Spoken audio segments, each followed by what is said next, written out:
بسم الله الرحمن الرحيم وبه نستعين. السلام عليكم ورحمة الله وبركاته. الحمد لله القادر المقتدر القدير، والصلاة والسلام على السيد البشير النذير وعلى آله وأصحابه ووارث حاله الأمين المكين محي الدين برحمتك يا أرحم الراحمين. وبعد، أعوذ بالله من الشيطان الرجيم. بسم الله الرحمن الرحيم. ألا إن أولياء الله لا خوف عليهم ولا هم يحزنون. صدق الله العظيم وبلغنا رسوله النبي الأمين الكريم الرؤوف الرحيم، ونحن على ذلك لمن الشاهدين والشاكرين والحمد لله رب العالمين. قال الله تبارك وتعالى مخبرا وآمرا تكريما لحق نبيه وتعظيما: إن الله وملائكته يصلون على النبي يا أيها الذين آمنوا صلوا عليه وسلموا تسليما. اللهم صل وسلم وزد وبارك عليه وعلى آله وصحبه ووارث حاله وعلى من لديه صلاة وسلاما عليك يا رسول الله صلی اللہ تعالی علیہ وسلم. چلے جب حضور سوئے فلک بلغ العلا بکمالہ، کوئی دیکھے رخ کی چمک دمک کشفت دجا بجمالہ، وہ ہے بے مثال دریں چشک حسنت جمیع خصالہ، انہیں دیکھ لیں تو پڑھیں ملک صلو علیہ وآلہ. اللہم صلی وسلم وزد وبارک علیہ وعلی آلہ وصحبہ وورث حالہ وعلی من لدیہ صلاۃ وسلاما علیک یا رسول اللہ صلی اللہ تعالی علیہ وسلم. اللہ تبارک و تعالی کا فضل و احسان کہ اس نے ہمیں اور آپ کو اس مبارک اور پاکیزہ محفل میں حاضر ہونے کی توفیق عطا فرمائی. اللہ تبارک و تعالی حضور صاحب سجادہ کی عمر میں، علم میں، رزق میں، عمل میں برکت عطا فرمائے. آپ کے عم محترم کو شفاء کاملہ عاجلہ عطا فرمائے. اسٹیج پر جلوہ افروز مخدوم گرامی حضرت افضال میاں صفوی مدظ اللہ العالی اور دیگر علماء کرام، مشائخین اعظام، معزز سامعین و حاضرین، میرے لیے یہ بڑی سعادت کی بات ہے کہ مجھ جیسے ناکارہ، کامل، بے عمل انسان کو حضور محبوب الہی نے اپنے دربار میں طلب فرمایا. یہ ان کا کرم ہے، ان کی عنایت ہے.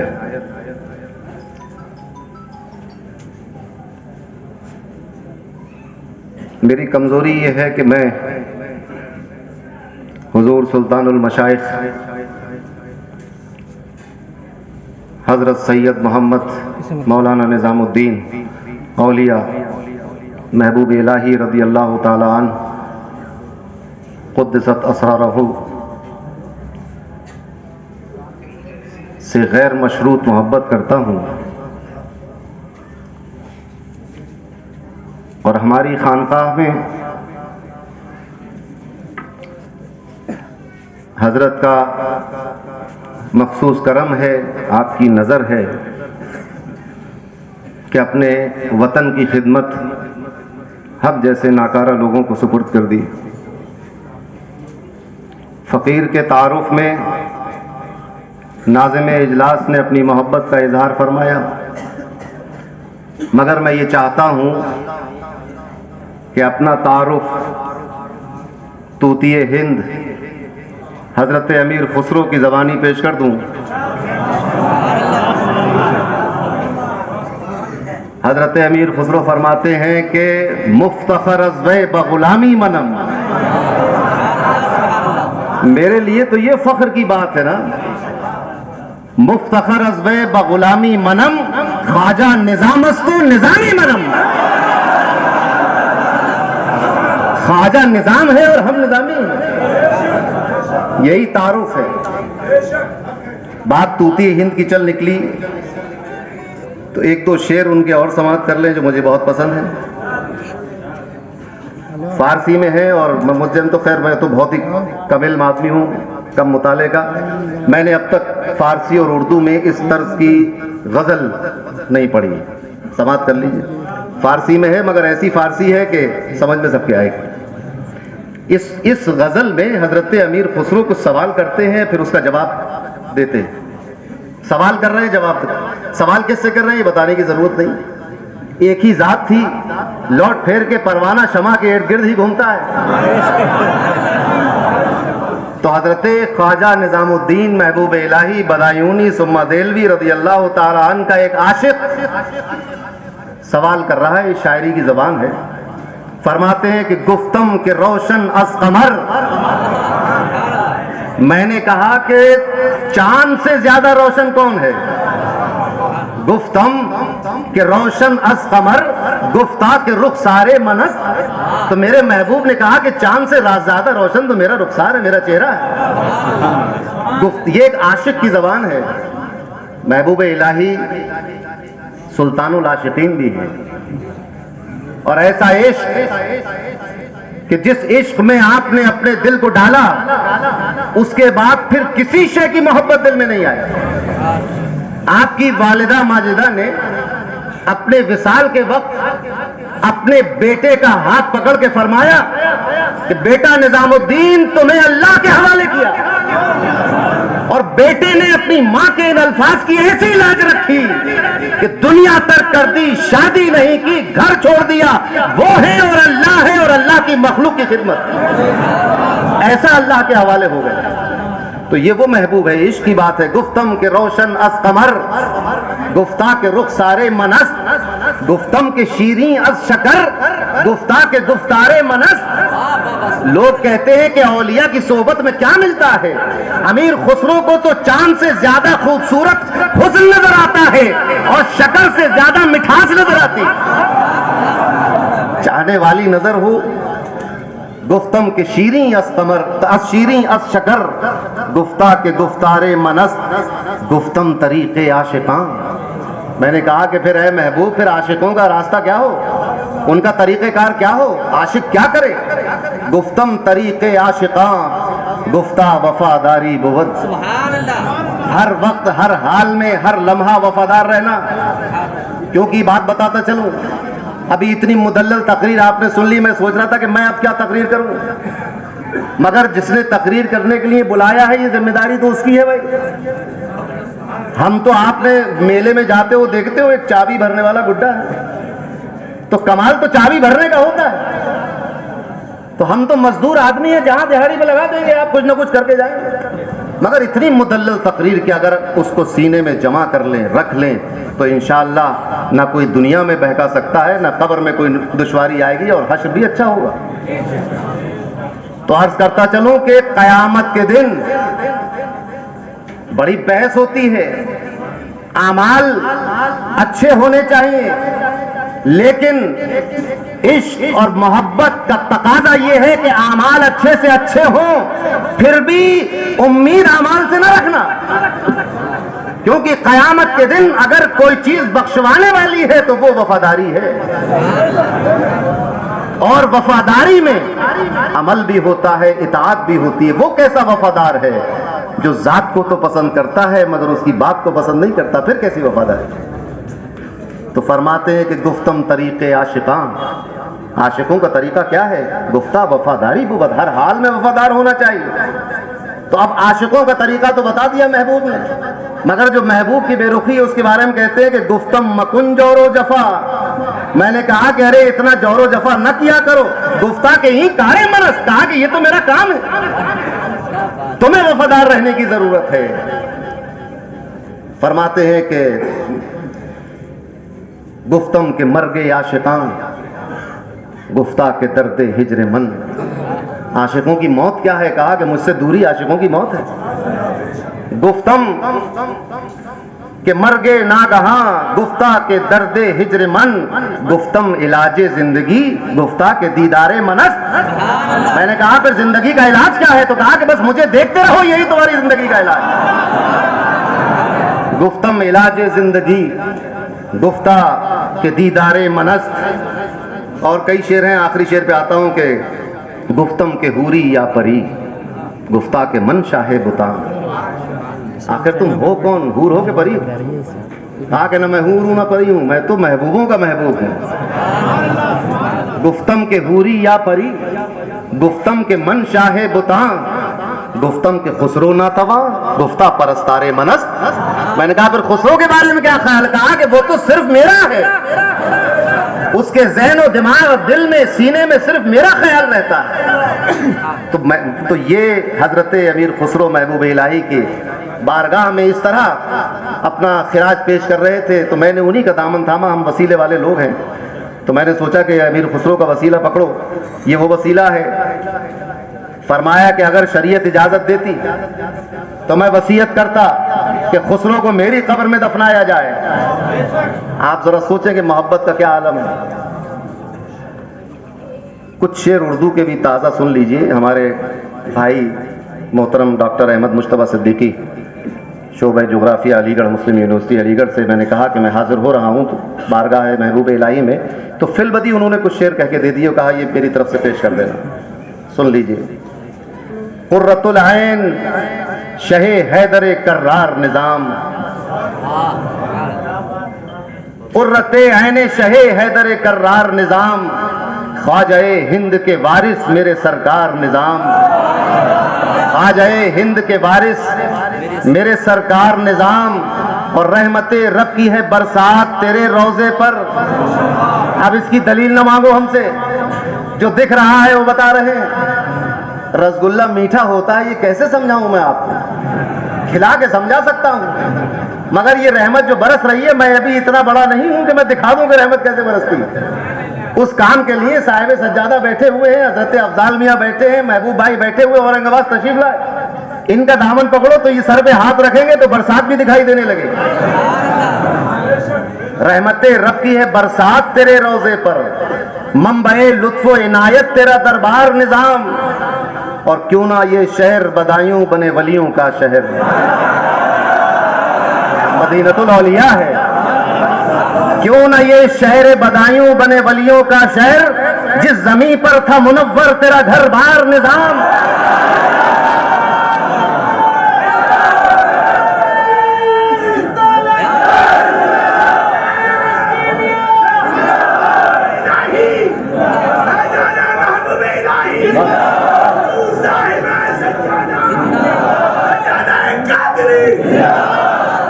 کیوں نہ یہ شہر بدایوں بنے ولیوں کا شہر، جس زمین پر تھا منور تیرا گھر بار نظام، اور تو ہے سلطان ولایت تیری اقلیم میں ہے۔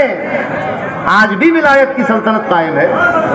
یہ سلطنت ہندوستان کے لوگوں نے ووٹنگ کر کے نہیں دی ہے، یہ سلطنت حضرت بابا فرید الدین گنج شکر نے عطا کی ہے۔ جب تک دہلی کا تعلق پاک پٹن سے قائم رہے گا، یہ سلطنت قائم رہے گی، اور اس تعلق کو کوئی توڑ نہیں سکتا۔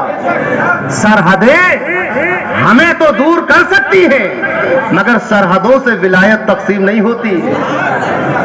ولایت تو ایک کسی سرحد کی محتاج نہیں۔ آپ سوچیں کہ چلیے یہاں تو گنبد قریب ہے، مگر اجمیر تو یہاں سے کئی سو کلومیٹر کے فاصلے پر ہے۔ غریب نواز غیر منقسم ہندوستان کے سلطان ہیں۔ کہاں کے سلطان ہیں؟ لاہور سے لے کے ڈھاکہ تک سلطانی ہے ان کی، اور غوث اعظم تو ہزاروں کلومیٹر دور۔ تو سرحدیں دیوانوں کو نہیں روک سکتی، جب ہمارے مستان کو نہیں روک پاتی ہیں سرحدیں، کہیں بھی پہنچ جاتا ہے یہ۔ تو آپ ذرا سوچیں، تو اولیاء کو اور ان کی کرامت کو اور ان کی ولایت کو کیا روکیں گی کہ تو ہے سلطان ولایت تیری اقلیم میں ہے، اہل دل اہل نظر سالک و اخیار نظام۔ اہل دل اہل نظر سالک و اخیار نظام اور سارے سرداروں کی سرداری کو مل جائے دوام، سارے سرداروں کی سرداری کو مل جائے دوام، تیری نالین میں گر رکھے وہ دستار نظام، تیری نالین میں گر رکھے وہ دستار نظام، اور میرے محبوب الہی تیرے جلووں کے نثار، میرے محبوب الہی تیرے جلووں کے نثار، ہم کو آتا ہے نظر مصر کا بازار نظام، ہم کو آتا ہے نظر مصر کا بازار نظام، اور مجھ کو بھی ایسا جنوں عشق کا اپنے دے دے، مجھ کو بھی ایسا جنوں عشق کا اپنے دے دے، بس تیرے نام کی کرتا رہوں تکرار نظام، بس تیرے نام کی کرتا رہوں تکرار نظام، اور طوطیے ہند کے پیزاروں کا رکھوالا ہوں، طوطیے ہند یعنی حضرت امیر خسرو، ان کی پیزاروں کا رکھوالا، ان کی جوتیاں اٹھانے والے ہیں ہم لوگ، طوطیے ہند کے پیزاروں کا رکھوالا ہوں، پھر تو میں بھی تیرا ہو جاؤں گا دلدار نظام، پھر تو میں بھی تیرا ہو جاؤں گا دلدار نظام، اور ساغرے چشت پلا مجھ کو پئے گنجے شکر، ساغرے چشت پلا مجھ کو پئے گنجے شکر، پھر اسی حال میں کروا مجھے دیدار نظام، پھر اسی حال میں کروا مجھے دیدار نظام، اور مقطع میں فرماتے ہیں کہ پھر رہائی کی بھلا کیوں کوئی تدبیر کرے، رہائی یعنی چھٹکارا، جیل میں بند ہو جاتے تو رہائی کی دعا کرانے آتے ہو نا، وہی کہہ رہے ہیں کہ پھر رہائی کی بھلا کیوں کوئی تدبیر کرے، ہو کہ احمد تیری الفت میں گرفتار نظام، ہو کہ احمد تیری الفت میں گرفتار نظام، اللہم صلی وسلم وزد وبارک علیہ وعلی آلہ وصحبہ ووارث حالہ وعلی من لدیہ صلاۃ و سلام علیک یا رسول اللہ صلی اللہ تعالی علیہ وسلم۔ وقت بہت ہو چکا، ایک بھرپور تقریر اصلاحی مدلل مفصل ہم لوگ سماعت کر چکے، اس کو اپنے ذہنوں میں رکھیں اور اس سے اپنی زندگی کے راستے طے کریں۔ چند منٹوں کے لیے کچھ دیر کے لیے حاضر ہوا ہوں، مجھے حکم ہوا ہے کہ میں محبوب پاک حضرت مولانا نظام الدین رضی اللہ تعالی عنہ پر کچھ لب کشائی کی جرات کروں، ان کے اوصاف، ان کی تعریف میں کچھ عرض کروں، تو میں کیا ان کے بارے میں عرض کروں گا؟ طوطیے ہند اپنی 92 کتابوں سمیت حق ادا نہ کر سکے تو مجھ جیسا کم علم کیا محبوب الہی کی شان بیان کرے گا؟ ہاں کچھ نہ کچھ عرض کر دوں گا جو بزرگوں سے سنا اور کتابوں میں پڑھا ہے۔ میں نے جب حضور محبوب الہی کی زندگی کو پڑھا، بزرگوں سے سنا، تو میں اس نتیجے پر پہنچا کہ آپ کی زندگی ہمارے لیے نمونہ عمل ہے۔ آپ کو معلوم ہے کہ شباہت دو طرح سے ہو سکتی ہے، ایک تو شکل و شباہت، تشریف رکھے بیٹھ جائے، اس کی ضرورت نہیں ہے، اس کی ضرورت نہیں، بیٹھ جاؤ، اب کوئی کھڑا نہیں ہوگا۔ یا تو چہرے مہرے سے آپ کسی کی طرح ہو، جیسے بچے اپنے باپ کی طرح ہوتے ہیں۔ ایک شباہت ہوتی ہے اطاعت کی، کسی کی اس قدر اطاعت کی جائے کہ اس کی شبیہ معلوم ہونے لگے، اس کی طرح معلوم ہونے لگے، اس جیسے معلوم ہونے لگے۔ تو حضور محبوب الہی کی زندگی اسوہ حسنہ کی جیسے معلوم ہوتی ہے۔ کیوں؟ کیونکہ آپ کی ساری زندگی اطاعت رسول میں گزر گئی، ایسی اطاعت اور فرما برداری آپ نے اللہ کے رسول کی کہ آپ کی زندگی بھی اب امت کے لوگوں کے لیے نمونہ عمل بن گئی ہے۔ کیسی زندگی ہے! آپ نے تو دیکھا ہے، سنا ہے کہ 24 گھنٹے لنگر جاری ہے۔ پانی پت سے جب قحط سالی پیدا ہو جائے، قحط پڑ جائے پانی پت میں، تو وہاں سے لوگ اگر کسی کھانے کی امید میں چلتے ہیں تو بستی غیاث پور کی طرف آتے ہیں۔ اس بستی کا نام پہلے بستی غیاث پور تھا، کہ اگر کہیں کھانا نہ ملے تو محبوب الہی کے یہاں کھانا ملے گا۔ یہ رونقیں آپ دیکھ رہے ہیں، ہزاروں لوگ بغیر کسی تفریق کے، بغیر آدھار کارڈ دیکھے، بغیر نام و پتہ پوچھے ہوئے اجنبی جان کے، بدایوں کے ایک شاعر کا شعر یاد آیا کہ اجنبی جان کے کیوں نام و پتہ پوچھتے ہو، اجنبی جان کے کیوں نام و پتہ پوچھتے ہو، بھائی ہم بھی اسی بستی کے نکالے ہوئے ہیں۔ یہ جو زنجیر سفر شوق میں ڈالے، ہم یہ زنجیر سفر شوق میں ڈالے ہوئے ہیں، ورنہ یہ انجم و آفاق کھنگالے ہوئے ہیں۔ آخری شعر اور سن لو کہ ہم نے کیا کیا تمہیں چاہا یہ انہیں کیا معلوم، ہم نے کیا کیا تمہیں چاہا یہ انہیں کیا معلوم، لوگ ابھی کل سے تیرے چاہنے والے ہوئے ہیں، لوگ ابھی کل سے تیرے چاہنے والے ہوئے ہیں۔ تو بستی میں آ کر نام و پتا تو پوچھا نہیں جاتا تھا، کھانے کے لیے ایسا لنگر۔ بادشاہ وقت اگر یہ آرڈر پاس کر دے کہ محبوب الہی کے لنگر کھانے میں کوئی تیل نہ دے، کوئی غلہ نہ دے، اس کے باوجود بھی لنگر چلتا رہتا ہے۔ دنیا زمانے سے فتوحات آ رہی ہیں، نذرانے آتے تھے، مگر سارے نذرانے مغرب تک خرچ کر دیا کرتے تھے۔ ایسا دربار، مگر آپ سوچ سکتے ہیں کہ جس محبوب الہی کے لنگر کا عالم یہ ہو کہ جب کہیں کھانا نہ ملے تو محبوب الہی کے یہاں کھانا ملتا ہے، اس محبوب الہی کا بچپن کس حالت میں گزرا ہے، کس حالت میں بچپن گزرا ہے۔ 4 یا 5 سال کے ہیں، سر سے والد کا سایہ اٹھ گیا، یتیم ہو گئے، والدہ گھر میں موجود ہیں، سود کاٹ رہی ہیں، اس کو فروخت کرتی ہیں، کچھ پیسے آ جاتے ہیں، اس سے گھر کا خرچ چلتا ہے۔ جبکہ آپ کے والد بدایوں کی شاہی جامع مسجد کے پہلے خطیب و امام، شمس الدین التمش کی صوبے کے، بدایوں صوبہ تھا اس زمانے میں، جامع مسجد، شاہی جامع مسجد کے خطیب و امام، دلی کی جامع مسجد سے کئی سو سال پرانی ہے وہ۔ مگر جب سایہ اٹھا حالت بدلی، اب جو معاملات پہلے تھے وہ اب نہیں رہے، اور خودداری کا عالم یہ کہ کسی کے سامنے ہاتھ نہیں پھیلایا۔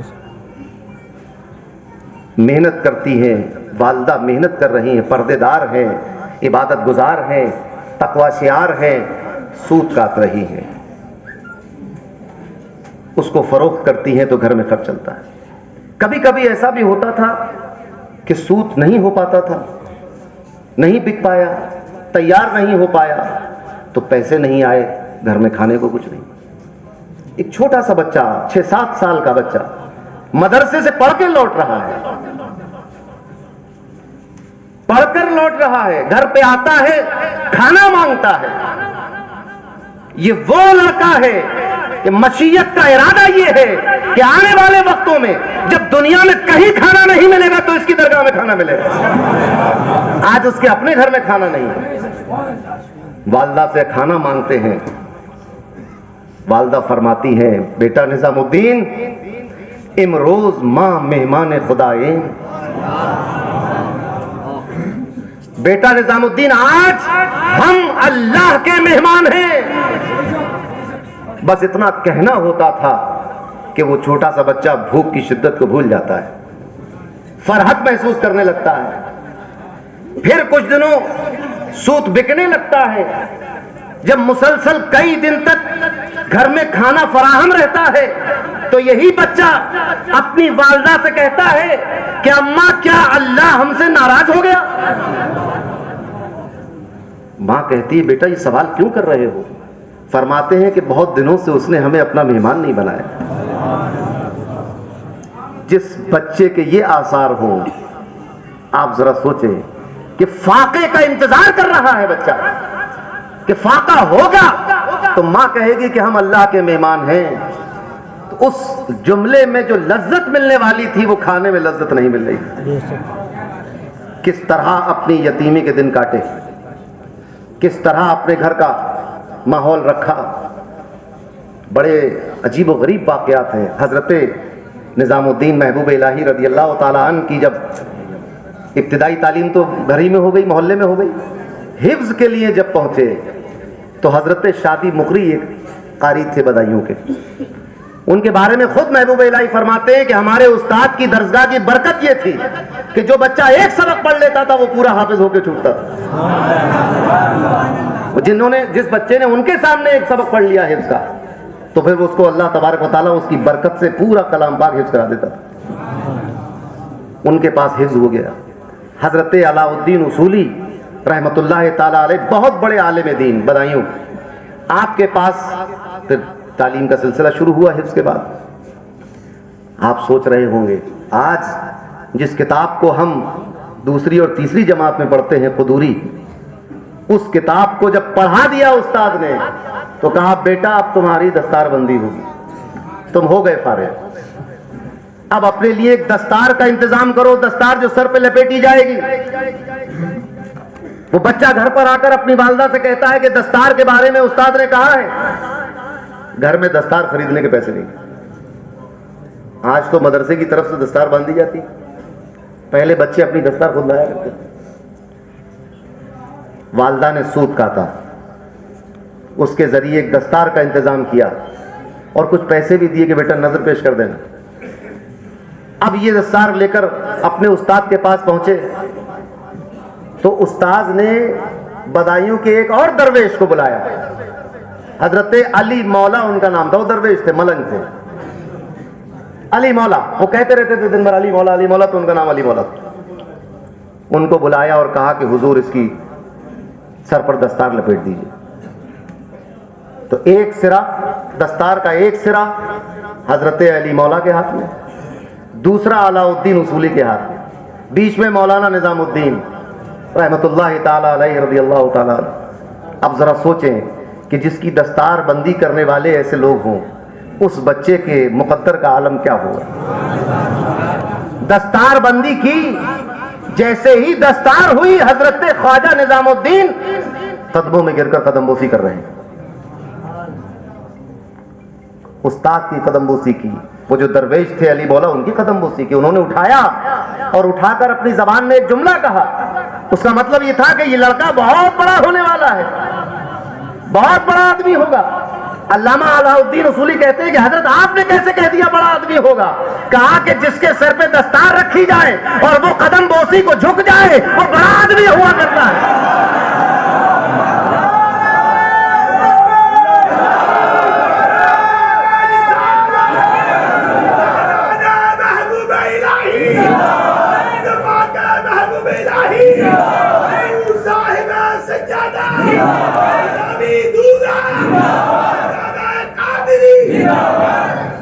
تو اس طرح آپ کی تربیت اور تعلیم ہوئی. اس کے بعد بدایوں میں آپ جلوہ فگن رہے. 16-17 سال کی عمر میں مزید تعلیم کے لیے دہلی تشریف لائے، اپنی والدہ کے ساتھ آ گئے، اپنی ہمشیرہ کو لے کر، بھانجے کو لے کر. یہاں تعلیم کا سلسلہ چلا.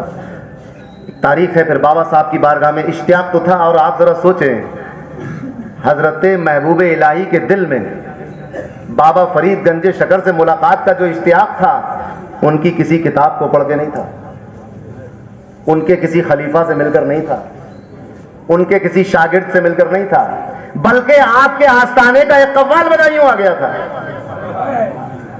اس نے کچھ سنایا، اس کے زبانی آپ نے جو حالات سنے، بس بچپن سے آپ کا دل بابا صاحب کی طرف متوجہ ہو گیا.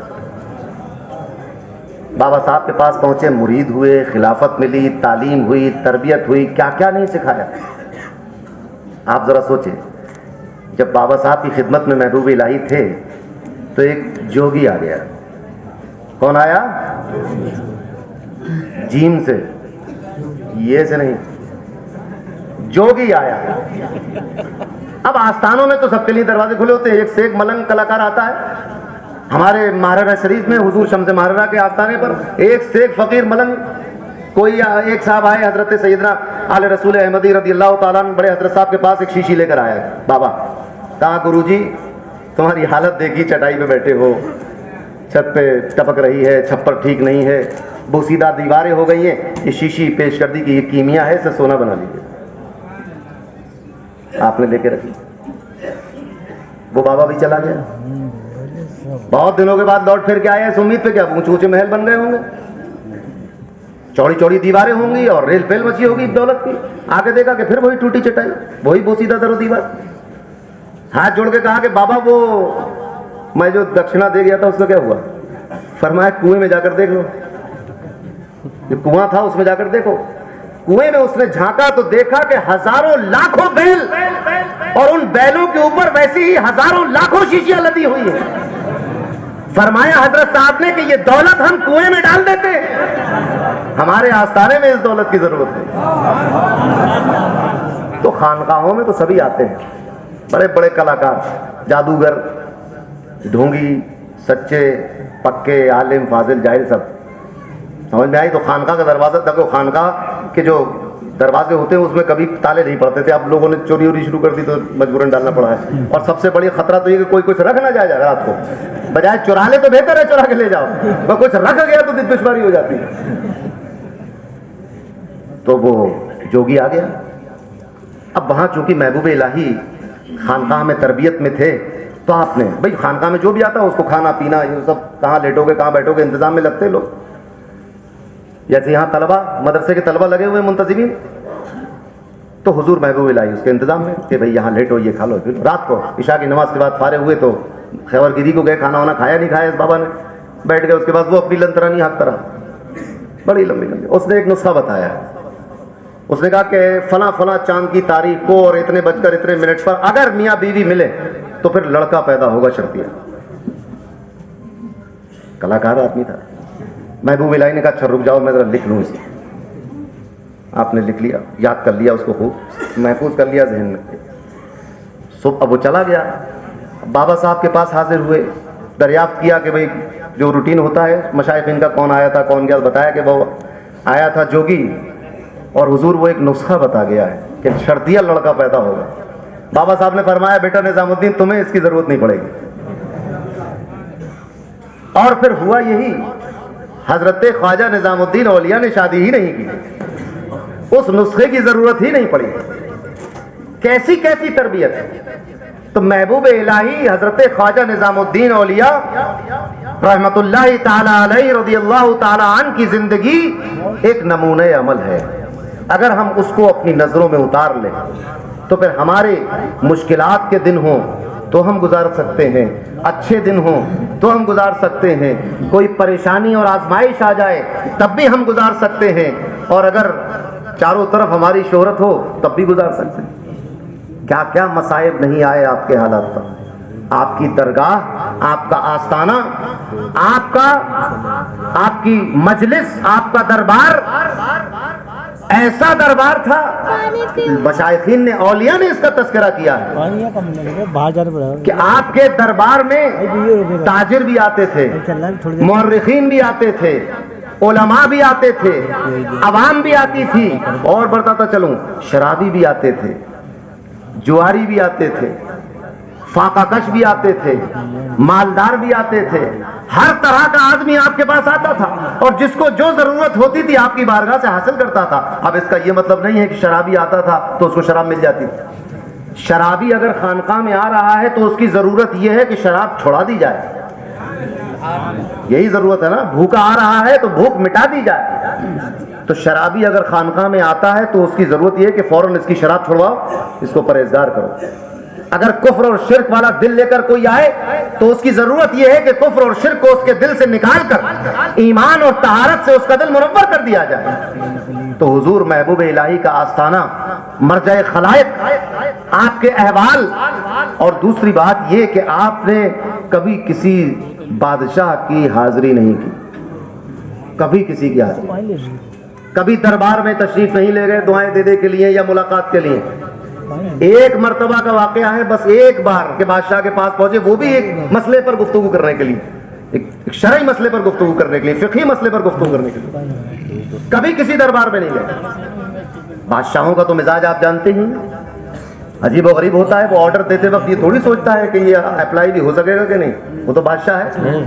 بادشاہ نے آرڈر کر دیا کہ چاند کی 29 تاریخ کو حضور محبوب الہی میرے دربار میں آ کر مجھے دعا دیں. آپ کا معمول تھا کہ آپ بادشاہوں کے دربار میں نہیں جاتے تھے، مگر بادشاہ کا آرڈر تھا. اب جو خانقاہ میں منتظمین تھے انہوں نے یاد دلایا کہ حضور کل 29 تاریخ. آپ نے فرمایا فقیر تو نہیں جائے گا. 29 تاریخ آ گئی، گھوڑا تیار کر لیا گیا کہ حضور تشریف لے جائیں. آپ کہا میں تو نہیں جاؤں. نہیں گئے. رات ہو گئی. اب لوگ ڈرے کہ صبح جب بادشاہ بیدار ہوگا، تخت پہ جلوہ گر ہوگا تو پتہ نہیں کیسا آرڈر پیش کر دے، کیا حکم نافذ فرما دے۔ صبح ہوئی تو یہ خبر آئی کہ اس بادشاہ کو رات میں سوتے ہوئے بیچ میں سے 2 ٹکڑے کر دیے اس کے غلام نے، اور ایک اس طرف پھینک دیا کھڑکی سے، ایک اس طرف پھینک دیا۔ ختم ہو گئی بات۔ محبوب الہی تک خبر آئی، آپ مسکرائے، فرمایا ابا شیر پنجہ کر دو دیدی سزائے خیش ہے، بکری کونے میں کھڑی تھی کھڑی رہتی، شیر سے پنجہ لڑانے کی کیا ضرورت تھی؟ شیر سے پنجہ لڑایا اور دیکھ لیا اپنا انجام۔ یہ وہ اللہ کے دوست اور مقرب بندے ہیں کہ جن کے بارے میں نبی کریم صلی اللہ علیہ وسلم نے ارشاد فرمایا کہ اگر یہ کسی بات پر اللہ کی قسم اٹھا لے، لو اقسم علی اللہ لابرہ، اگر یہ خدا کی قسم کھا دے کسی بات پر تو اللہ وہ کام کر دیتا۔ مولا علی مشکل کشا سے لوگوں نے کہا کہ شام والوں پر لعنت کر دیں، بد دعا کر دیجئے، آپ نے فرمایا نہیں، اہل شام کے لیے بد دعا نہیں کروں گا، کیونکہ میں نے حضور کو کہتے ہوئے سنا ہے کہ یہاں سے اولیاء اور صوفیاء اور اہل اللہ یہاں سے اٹھیں گے، اور فرمایا کہ یہ وہ لوگ ہوں گے کہ جن کے وجود کی برکت سے اللہ بارش فرمائے گا، جن کی برکت سے بلائیں اٹھا لی جائیں گی۔ یہ وہ اللہ کے دوست ہیں۔ اللہ تبارک و تعالیٰ نے فرمایا الا ان اولیاء اللہ لا خوف علیہم ولا هم یحزنون، ہوشیار، خبردار، متوجہ، بے شک اللہ کے دوستوں کو کوئی خوف اور ڈر نہیں ہوتا، اور ان کو کوئی رنج و ملال نہیں ہوتا، نہ کوئی خوف ہوگا نہ ملال ہوگا۔ محبوب الہی کی زندگی میں اس آیت کریمہ کی اگر تفسیر ہم دیکھ رہے ہیں تو پتہ چل رہا ہے کہ بچپن کا عالم ہے، افلاس کا خوف نہیں ہے، فاقے کا خوف نہیں ہے، گھر کے خرچ کا خوف نہیں ہے، کسی اور چیز کا خوف نہیں ہے۔ اور جب آپ سے یہ سب چیزیں لوگ، آپ بادشاہ آپ کے خلاف آرڈر کر رہا ہے تو کوئی رنج بھی نہیں ہے۔ کوئی آزمائش ہو، بستی غیاث پور میں ایک مرتبہ آگ لگ گئی، یہ بات جوامع الکلم میں حضرت بندہ نواز گیسو دراز نے لکھی۔ بستی غیاث پور میں جب آگ لگ گئی، بستی میں گھر جل گئے، یہ خبر حضور محبوب الہی تک آئی۔ آپ ننگے سر ننگے پاؤں اپنی خانقاہ کی چھت پر تشریف لے گئے، دھوپ میں کھڑے ہو گئے، بہت دیر تک کھڑے رہے۔ مریدوں نے عرض کیا حضور گرمی بہت شدید ہے، آپ نیچے تشریف لائیں۔ آپ نے فرمایا کیا یہ گرمی اس گرمی سے زیادہ ہے جو اللہ کے بندوں کے گھر میں آگ لگ گئی تھی، سب سامان جل گیا ان کا، اس سے زیادہ تپش ہے کیا یہاں پر؟ اور جب آپ نیچے تشریف لائے تو حکم دیا اپنے مریدوں کو، آپ ذرا سوچیں ہم کس طرف جا رہے ہیں۔ محبوب الہی کا راستہ کیا تھا؟ حکم دیا کہ ہر گھر میں 2 وقت کا کھانا پکا ہوا بھیجو، ہر گھر میں 2 گھڑے میٹھے پانی کے بھر کے بھیجو، اور ہر گھر میں ایک وزن بتایا اتنی چاندی دو تاکہ وہ اپنا گھر دوبارہ تیار کر لیں۔ یہ محبوب الہی کی زندگی ہے۔ اس لیے ہمارے حضرت حضور تاجدار اہل سنت فخر قادریت محبوب غوث اعظم حضرت مولانا شاہ عبد الحمید محمد سالم قادری نور اللہ مرقدہ رحمہ اللہ فرمایا کرتے تھے کہ محبوب الہی نام لے تو نام لیتے ہی ایک لطف آ جاتا ہے، زبان میں نام آئے تو ایک کیفیت طاری ہو جاتی ہے۔ یہ اللہ کے نیک بندوں کا تعلق ہوتا ہے۔ محبوب الہی سے وہ رشتہ عقیدت و محبت کے صرف نام لو تو لطف آ جائے، اس میں کوئی حیرانی کی بات نہیں ہے، کیونکہ محبوب الہی کا تو عالم یہ تھا کہ آپ بیٹھے ہوئے ہیں، اچانک کھڑے ہو گئے، پھر بیٹھ گئے، پھر کھڑے ہو گئے، پھر بیٹھ گئے، پھر کھڑے ہو گئے، رونے لگے۔ لوگوں نے کہا حضور آپ کیوں اٹھ رہے ہیں، بیٹھ رہے ہیں اور آنکھوں سے آنسو جاری کیوں ہیں؟ فرمایا سامنے سے ایک کتا گزر رہا ہے، اس کی شکل بابا صاحب کی گلی کے کتے جیسی ہے۔ آپ صرف تعلق کا عالم دیکھو، اس کتے کی شکل دیکھتے آنسو جاری ہو جاتے ہیں، ادب میں کھڑے ہو جاتے ہیں۔ اب اس پر کہیں آس پڑوس سے فتویٰ لے آؤ، تم آس پاس سے کہیں سے لوگ کہیں گے بتائیے کتے کی تعظیم کرا رہے، تم ہمیں رسول کی تعظیم سے روک رہے تھے۔ یہاں تو اپنے مرشد کے گلی کے کتے کا عالم یہ تھا۔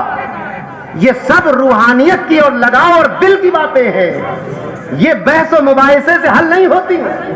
یہ بالکل ویسی ہی بات ہے کہ حضرت شاہ ولی اللہ محدث دہلوی نے جب حضرت خواجہ فخر سے یہ کہا کہ حضرت خواجہ حسن بصری کی ملاقات مولا علی سے ثابت نہیں، اس بات پر ایک گفتگو ٹھن گئی. اب پتہ نہیں نتیجہ کیا نکلا اس مناظرے کا، مجھے نہیں معلوم، مگر میں یہ جانتا ہوں کہ اس کے کچھ دنوں کے بعد حضرت خواجہ فخر نے حضرت شاہ ولی اللہ کو اسی سلسلے کی اجازت و خلافت سے نوازا. تو یہ بات بحثوں سے طے نہیں ہوتی، یہ بات تو نظروں سے اور نگاہوں سے طے ہوتی ہے. جس کے دل پہ پڑ جائے نظر. امیر خسرو کے دل پر پڑ گئی تھی. راستے میں ایک شخص گزر رہا تھا، آپ بے چین ہو گئے کہ میرے یہ تو محبوب الہی کی خوشبو کہاں سے آ رہی ہے، کہاں ہے میرے سرکار؟ قافلے والوں نے کہا تمہارے سرکار یہاں نہیں، کہ نہیں ہو نہیں سکتا، تلاش کرو.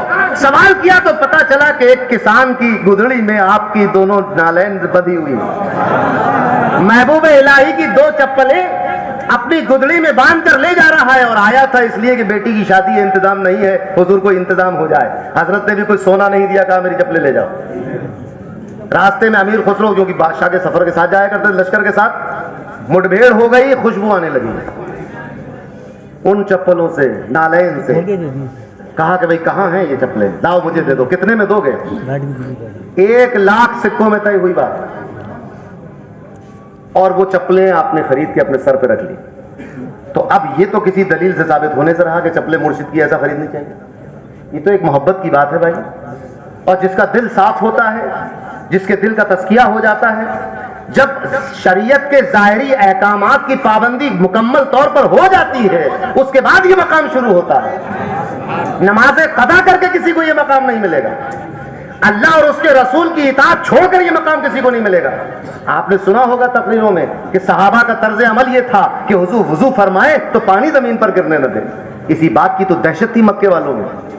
مکے والوں میں، کفار مکہ میں یہی تو دہشت تھی کہ ارے تم کس سے لڑنے جا رہے ہو. ان کے ماننے والے تو ان کے تھوک کو، ان کے وضو کے پانی کو زمین پہ نہیں گرنے دیتے، ان کا خون زمین پہ کیسے گرنے دیں گے؟ اب اس کی تو کوئی دلیل نہیں ہے، ایک محبت کی بات ہے. دلیل معیار شریعت میں طے کر دیا، اللہ اور اس کے رسول نے حرام و حلال بیان کر دیا ہے. اب جو حرام ہے وہ حرام ہے. کسی ولی کی کرامت میں یہ نہیں ہوگا کہ آپ نے ہاتھ بلند کیا اور شراب کے 2 پیالے آ گئے، ایک آپ نے پی لیا خود پی لیا، کبھی نہیں ہے نا. ایک خنزیر کا گوشت لے کے منگا دیا اور کھلا دیا آپ کو، کرامت سے نہیں ہوگا. یہ کسی ولی کی کرامت یہ ہے کہ کوئی نماز ہی نہیں پڑھی، یہ کون سی کرامت ہے؟ حضرت مخدوم صفی تشریف فرمائے. حضرت مخدوم صفی صفی پور شریف میں بیٹھے تھے، رات کا وقت تھا. 2 جوگی ہر جگہ ہے، 2 جوگی ہوا میں اڑتے ہوئے جا رہے تھے، پیدل نہیں چل کے جا رہے، کسی رتھ پہ نہیں بیٹھے تھے، اتنے پہنچے ہوئے تھے کہ اڑتے ہوئے جا رہے تھے.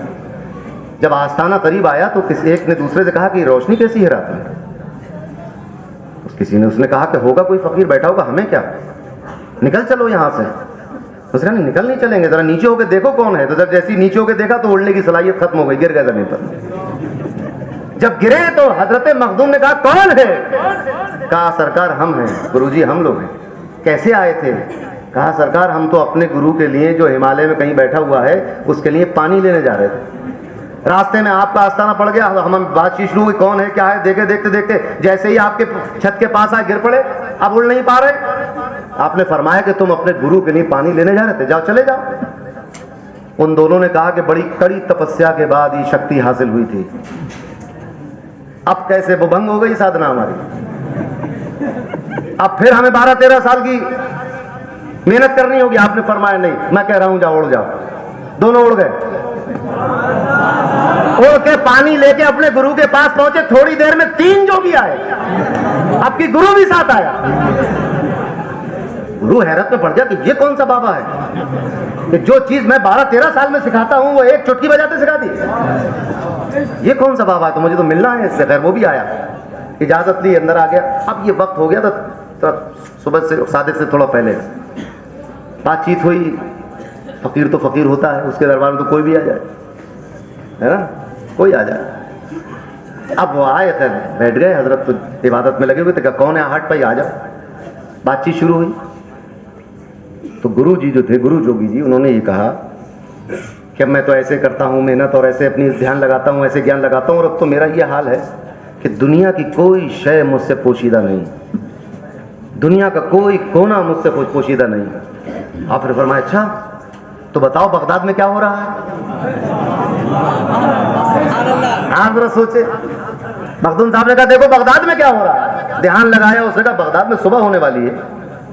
اچھا فلاں گلی میں فلاں سڑک پر دیکھو کیا ہو رہا ہے. پھر اس نے دھیان لگایا, اس نے کہا وہاں پر ایک پھل والا اپنی سر پر ٹوکری رکھے ہوئے 2 سیبوں سے بھری ہوئی ٹوکری رکھے ہوئے جا رہا ہے. فرمایا اچھا آپ دیکھو اس ٹوکری کے ساتھ کیا ہوا. پھر اس نے دھیان لگایا, پھر اس نے کہا کہ سرکار ایک ہاتھ آیا, اس نے اس ٹوکری میں سے 2 سیب اٹھا لیے. ہم نے فرمایا اچھا. آپ نے فرمایا کہ پھر وہ سیب کہاں گئے ذرا دیکھو. اب جو دھیان لگانے بیٹھا تو دھیان لگاتا ہی رہ گیا. اب سیب نہیں مل رہے, پریشان ہو رہا ہے, بار بار آنکھیں بند کر رہا ہے, کھول رہا ہے, ہاتھ جوڑ کر کہتا سرکار وہ سیب دکھائی نہیں دیتے. آپ نے اشارہ کیا تاک کی طرف, کہا یہ رکھے ہیں وہ 2 سیب. یہ کون ہے؟ میں محبوب الہی کے مرید و خلیفہ کے مرید و خلیفہ کے مرید و خلیفہ کے مرید و خلیفہ. آپ ذرا سوچیں ان کا حال یہ. اللہ کے وہ بندے ہیں جو اس دنیا میں اللہ کے ہونے کی دلیل بن گئے ہیں, رسول اللہ کی حقانیت کی دلیل بن گئے ہیں, دین اسلام کی سچائی کی برہان بن گئے ہیں. یہ بولو یہ ایسا آستانہ ہے. تو محبوب الہی کے آستانے پر خدمت خلق آپ کو بکثرت نظر آئے. آج کل تو میں دیکھ رہا ہوں کہ خدمت خلق میں بھی فارم بھروایا جاتا ہے, پورا ذات برادری بھی پوچھتے ہیں, ہر چیز پوچھتے ہیں, پھر خدمت خلق ہوتی. خدمت خلق نہیں ہوتی. کسی فارسی استاد کا شعر غالباً حافظ کا کہ تصوف بجز خدمت خلق نیز بتسبیح ہو سجادہ و دلق نیز. آپ ذرا سوچیں کہ کیا ہے تصوف خدمت خلق کے علاوہ ہو نہیں سکتا. اللہ کی مخلوق کی خدمت اس سے بڑی اور نعمت کیا ہوگی.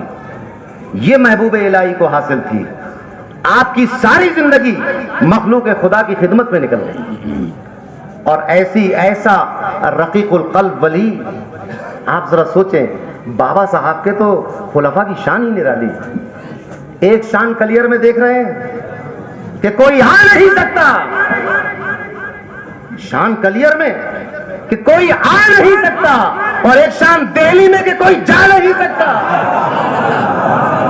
بابا صاحب کے پاس تو ہر رنگ کا پھول ہے. ایسی شان جلالت کسی کی مجال نہیں کہ پرندہ پر مار جائے.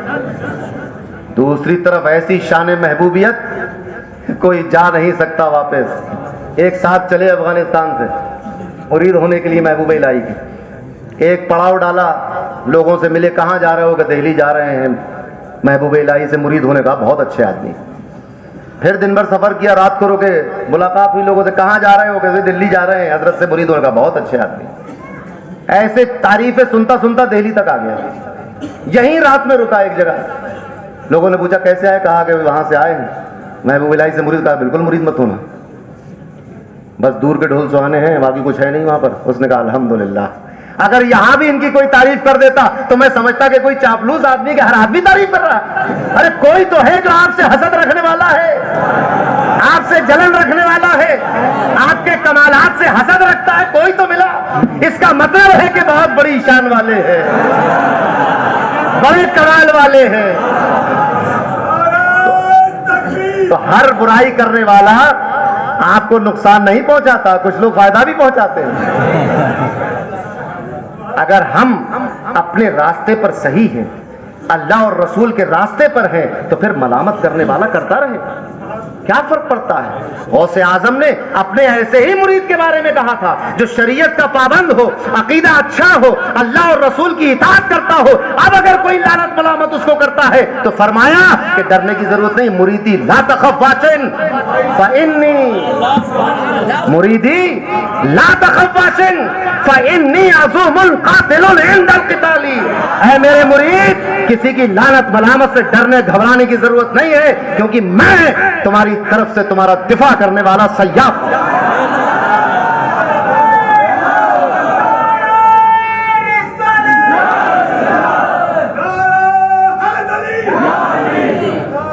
تو محبوب الہی کی شان میں کیا بیان کروں گا. بدائیوں سے کوئی آ جاتا تھا تو حضرت اس کی طرف متوجہ ہو جاتے تھے, پوچھتے تھے بڑے سرکار کا آستانہ کیسا ہے، جامع مسجد کیسی ہے، وہاں کے گلی کوچے اور دربار کیسے ہیں، پوچھا کر توجہ اسی کی طرف ہو جاتی تھی.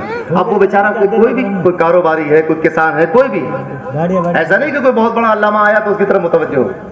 شہر سے آیا ہے. میں حضرت سے یہی عرض کر رہا تھا کہ میں تو کسی لائق نہیں ہوں، مگر ہاں دربار میں حاضر ہو کر پوری توجہ کے ساتھ یہ عرض کرتا ہوں، حضور بدایوں سے آیا ہوں. آپ ذرا سوچیں تو محبوب الہی کی الحمدللہ نظر غلاموں پر ہے اور رہے گی. تو آپ کی زندگی اور حیات طیبہ، اللہ نے جو آیت کریمہ میں ارشاد فرمایا کہ کوئی خوف نہیں ہوگا، کوئی حزن و ملال اور رنج نہیں ہوگا، یہ تو آپ کی، تو تمام ولیوں کی ذات پر یہ بات صادق آ رہی ہے. تمام اللہ کے دوست اسی صفت سے متصف ہیں. اس میں ایک نمایاں نام محبوب الہی کا بھی ہے. تو میں نے جو یہ عرض کیا تھا کہ شباہت اطاعت کے ذریعے بھی ہوتی ہے. محبوب الہی کی اپنے نبی سے، حضور صلی اللہ علیہ وسلم سے جو نسبت نسب کی ہے وہ تو تھی، مگر اس کے باوجود آپ نے اطاعت کا جو تعلق پیدا کیا ہے، جو اپنے رسول کے نقش قدم پہ چلنے کا جو تعلق پیدا کیا ہے، آپ نے رسول اللہ کی سیرت کو اپنانے سے جو ایک تعلق پیدا کیا ہے، یہ جلوہ گری اسی تعلق کی ہے، یہ رونق اسی تعلق کی ہے، یہ زندگی اسی تعلق کی ہے.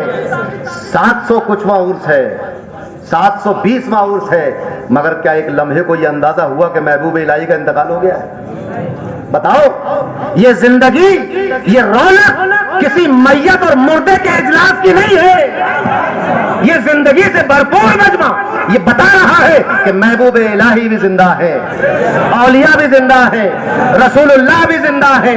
ابھی حضرت نے فرمایا کہ جب مواجہ میں جاؤ تو تم سلام کرو، حضور تمہیں ملاحظہ فرما رہے ہیں. حق ہے، اور یہ بھی حق ہے کہ آج ہم یہاں بیٹھ کر درود پڑھ رہے ہیں، حضور وہاں سے ملاحظہ فرما رہے ہیں، وہ مدینے سے دیکھ رہے ہیں، یقیناً دیکھ رہے ہیں. یہی عقیدہ ہے، یہی طریقہ ہے، یہی صوفیہ کا پیغام ہے اور ان کی تربیت ہے. تو محبوب الہی کا خاندان اور آپ کی درگاہ اور آپ کا آستانہ اور آپ کی صحبت اور آپ کے خلفاء اور آپ کے مریدین، آپ کے چہیتے بہت پیارے مرید جنہوں نے آپ کے حالات زندگی میں سب سے معتبر کتاب کو جمع کیا. اورنگ آباد شریف میں ان کا مزار ہے، میں حاضر ہو چکا. شراب کی عادت تھی. آپ ذرا سوچ رہے ہیں، آپ دیکھیے کہ شروعات کہاں سے ہو رہی ہے، انجام کیا ہے. یہ اولیاء کی بارگاہ ہے. شروعات یہ ہے کہ شراب کی عادت ہے، مرید بھی ہو گئے ہیں، چھوڑی بھی نہیں جاتی، چھٹتی نہیں ہے منہ سے یہ کافر لگی ہوئی. ایک دن حضرت امیر خسرو کے ساتھ محبوب الہی چہل قدمی کرتے ہوئے کہیں نکلے تو دیکھا کہ مرید بوتل کے ساتھ موجود ہے. مرید بھی بڑا خوش ہے. اب اسے کہا کیا کہوں. جب قریب آئے تو کہا حضور میں نے تو یہ سنا تھا کہ نیکوں کی صحبت نیک کر دیتی ہے، مگر مجھے دیکھیے اب میں اب تک اسی عادت میں پڑا ہوا. یہ سننا تھا کہ حضرت امیر خسرو کو بڑا جلال ہے. کہا کہ ارے تم کیسی بات کر رہے ہو، تم وہ مچھلی ہو جو پورے تالاب کو گندا کر دیتی ہے. اس مچھلی کو صاف پانی سے دھو تو مچھلی کی بو ختم نہیں ہوتی. محبوب الہی کر رہے ہیں، ناراض نہ ہو اس پر. اب یہاں سے ایک ولی کی نظر کام کر رہی، ابھی ایک مرید کا جلال اور عقیدت، اب یہاں سے ایک پیر کا کردار شروع ہوتا ہے. فرمایا کہ نہیں اس کو ڈانٹو نہیں، اور اس اپنے مرید سے مخاطب ہو کے فرمایا کہ بیٹا تم نے صحیح سنا تھا، نیکوں کی صحبت نیک کر دیتی. بس اتنا کہنا تھا کہ شراب کی بوتل بھی چھوٹ گئی، شراب بھی چھوٹ گئی، شراب کی عادت بھی چھوٹ گئی. اور عالم یہ ہوا کہ آج پوری دنیا محبوب الہی کو انہی کے قلم سے پہچانتی ہے. اگر فوائد الفوائد نہ ہو تو محبوب الہی کو جانتا کون آج کے دور میں. آج جو جلوہ گری ان کی سیرت کی ہمیں ملتی ہے، ان کی مجلسیں، ان کی گفتگو، ان کی بات چیت، ان کا روب، ان کی بارگاہ. آپ کی آستانے میں جگہ کم تھی تو سورج کی تپش سے کچھ لوگ دھوپ میں بیٹھے تھے، کچھ سائے میں بیٹھے تھے. جیسے کچھ لوگ اس لنڈر کے نیچے ہیں، کچھ لوگ شامیانے میں، کچھ باہر کھڑے. اب اگر بارش ہو جائے تو ہم لوگ بالکل سے شامیانے والے آدھے سے، اور جو باہر کھڑے ہیں وہ بالکل بھیگ جائیں گے. اس میں بیٹھے تھے گرمی میں، تو آپ نے فرمایا اپنے مریدوں سے کہ ذرا سمٹ کے بیٹھ، سب لوگوں کو سائے میں لے لو، کیونکہ دھوپ میں تو وہ بیٹھے ہیں مگر تپش مجھے محسوس ہو رہی ہے۔ جب مرید سے پیر کا یہ تعلق ہو جائے تو پھر اصلاح کا دروازہ کھل جاتا ہے، پھر جس پہ نظر پڑتی ہے وہ ولی بنتا ہے، جس پر کرم ہو جائے۔ صحبت اختیار کر لو۔ ابھی کتنا سمجھایا گیا کہ مزارات پر کس طرح حاضر ہو، درگاہوں میں کس طرح حاضر ہو، آستانوں پر کس ادب کے ساتھ حاضر ہو۔ یہ کیا طریقہ ہے کہ ہم آتے ہی مزار کی چادر میں منہ گھسا دیتے ہیں؟ کس کتاب میں لکھا ہے جس مزار پہ آ رہے ہو کیا محبوب الہی کسی مزار پہ حاضر نہیں ہوتے تھے؟ ہمیں تو وہ طریقہ اپنانا ہے محبوب الہی کا جو طریقہ تھا۔ کیا محبوب الہی اپنے مشائخین کے آستانوں پر حاضر نہیں ہوئے؟ بالکل ہوئے۔ تو کیا جاتے ہی چادر میں منہ گھسا دیا؟ آپ ذرا سوچیں کہ چادر میں منہ گھسا کے قریب نہیں ہوں گے، آپ دل سے ان کی اطاعت اور پیروی کرو گے تو دور بھی بیٹھے رہو گے تو قریب ہوگے، دور رہ کر بھی کوئی ان کے قریب ہوتا ہے، دور رہ کر بھی کوئی ان کے قریب ہوتا ہے، اور دور ہوتا ہے سرے گنبد خضرا کوئی۔ ایسا نہیں ہے کہ آپ اتنے قریب ہو جائیں۔ علماء فرماتے ہیں کہ اولیاء اہل اللہ کے مزارات پر جب حاضر ہو تو اتنا فاصلہ رکھو کہ جتنا ان کی زندگی میں ان سے دور رہتے تھے فاصلہ رکھتے تھے۔ کسی شیخ کی زندگی میں آپ اس سے ملنے آتے تو کیا اس کے کرتے میں منہ گھسا دیتے؟ نہیں گھساتے۔ یہ بے ادبی ہے۔ آپ ذرا دیکھیں کہ اس کی شان و عظمت کیا ہے اس آستانے کی، ولیوں کے مسکن کا اور ان کے رہنے کی جگہ کا اور ان کے گھر بار کا تو عالم یہ ہوتا ہے کہ حضرت مریم کی پاس خبرگیری کرنے کے لیے اگر اللہ کا نبی حضرت زکریا پہنچے اور وہاں وہ میوے رکھے ہوئے دیکھیں جو اس موسم کے نہیں تھے تو پوچھتے ہیں کہ انا لک ھذا، یہ کہاں سے آیا؟ جب حضرت مریم یہ کہیں کہ یہ اللہ کی طرف سے آیا ہے، ہنالک دعا زکریا ربہ، ولیوں کے مقام پر نبیوں نے کھڑے ہو کے دعا مانگی۔ اس سے یہ قطعاً ثابت کرنا مقصود نہیں ہے کہ اولیاء کا مرتبہ نبیوں سے بلند ہے، بتانا یہ ہے کہ اللہ کے برگزیدہ بندوں کے آستانے پر حاضر ہو کر دعا مانگ لو تو بدعت نہیں ہوتا، شرک نہیں ہوتا، انبیاء کی سنت ہوتی ہے۔ قرآن میں ہے کہ حضرت زکریا نے وہیں حضرت مریم کے محراب میں کھڑے ہو کر دعا مانگی۔ تو محبوب الہی کا آستانہ ہے، قسمت سے مل گیا ہے، اس کی قدر کرو، حاضر ہونے کے آداب سیکھو، اپنے آپ کو شریعت کے معیار پر اتارو، اپنے آپ کو اپنے مشائخین سے قریب کرو۔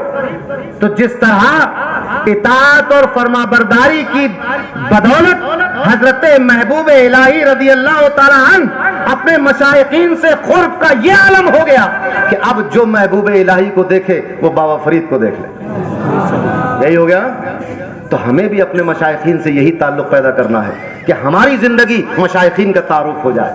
آج محبوب الہی کی زندگی حضرت بابا صاحب کا تعارف بھی ہے اور قطب الدین بختیار کاکی کا تعارف بھی ہے اور سرکار غریب نواز کا تعارف بھی ہے، لیکن ہم اگر اپنے گریبان میں جھانک کر دیکھیں تو ہماری کرتوت، ہم خود نہیں چاہتے کہ ہمارے پیر صاحب کا تعارف ایسا ہو، مگر عمل ہمارے ویسے ہی۔ آپ ذرا سوچیں، وہ کبھی جھوٹ نہیں بولتے تھے، ہم جھوٹ بولتے ہیں۔ وہ کبھی کسی کو دھوکہ نہیں دیتے تھے، ہم دھوکہ دیتے ہیں۔ وہ کبھی کسی کی مال پر بری نظر نہیں رکھتے تھے، ہم بری نظر رکھتے ہیں۔ وہ کسی سے حسد نہیں کرتے تھے، ہم حسد کرتے ہیں۔ وہ لوگوں کے ساتھ عاجزی سے پیش آتے تھے، ہم تکبر سے پیش آتے ہیں۔ یہ کیسی محبت ہے، یہ کیسی نسبت ہے۔ آج اس عرس میں ہم آئے ہیں، اس عرس کا پیغام یہ بھی لیتے جاؤ کہ آج کے بعد تکبر چھوڑ کر عاجزی اور انکساری اپنا لو، خندہ پیشانی سے ملو، ایک دوسرے کے ساتھ ایسا تعلق پیدا کرو کہ جیسا تعلق مشائخین کا ایک دوسرے کے ساتھ تھا۔ آخر میں ایک حدیث شریف سنا کر رخصت چاہوں گا۔ اللہ کے نبی نے فرمایا کہ اللہ قیامت کے دن فرمائے گا این المتحابون بجلالی، قیامت کے دن کہ میری خاطر ایک دوسرے سے محبت کرنے والے کہاں ہیں؟ این المتحابون بجلالی۔ اور اس کی تشریح میں دوسری روایتوں میں آتا ہے کہ اس کی تشریح یہ ہے کہ یہ وہ لوگ ہوں گے جن سے کہا جائے گا جن کا آپس میں خون کا رشتہ نہیں ہوگا، رشتہ داری نہیں ہوگی، کوئی دوستی نہیں ہوگی، کوئی تجارت کا پارٹنرشپ نہیں ہوگی، صرف اللہ کی خاطر ایک دوسرے سے محبت کرتے ہوں گے۔ اور فرمائے گا اللہ تبارک و تعالیٰ کہ میری خاطر ایک دوسرے سے محبت کرنے والے کہاں ہیں؟ آج کہ جس دن کوئی سایہ نہیں ہے، میں ان لوگوں کو اپنے سائے میں کھڑا کروں۔ یہی ہمارے مشائخین نے ایک دوسرے کے ساتھ کیا، اللہ کی خاطر محبت کی۔ ہمیں بھی چاہیے کہ ہم بھی اپنے مشائخین سے محبت کریں، مسلمان ایک دوسرے سے محبت کریں، اہل سنت والجماعت میں محبت کی فضا قائم ہو، ایک دوسرے کو گلے لگانے کی بات پیدا ہو، ایک دوسرے کی عزت کرنے کی بات پیدا ہو، ایک دوسرے کو آگے بڑھانے کی بات پیدا ہو۔ نبی کریم فرماتے ہیں کہ اگر تمہارا پڑوسی تمہاری دیوار پر چھپر رکھنا، چھت ڈالنا چاہتا ہو تو منع نہ کرنا۔ ہم ایسے ہی یہ عرس جو ہے وہ اسی عہد و پیمان کی تجدید کا نام ہے۔ نشستن گفتن برخاستن کا نام عرس نہیں ہوتا۔ یہ اور دوسری ریلیاں ہوتی ہوں گی جس میں یہ سب باتیں ہوں، یہ ایک بامقصد عرس ہے۔ اس عرس کا پیغام یہی ہے کہ محبت عام کرنی چاہیے، ان کا جو فرض ہے وہ اہل سیاست جانے۔ میرا پیغام محبت ہے، جہاں تک پہنچے۔ السلام علیکم۔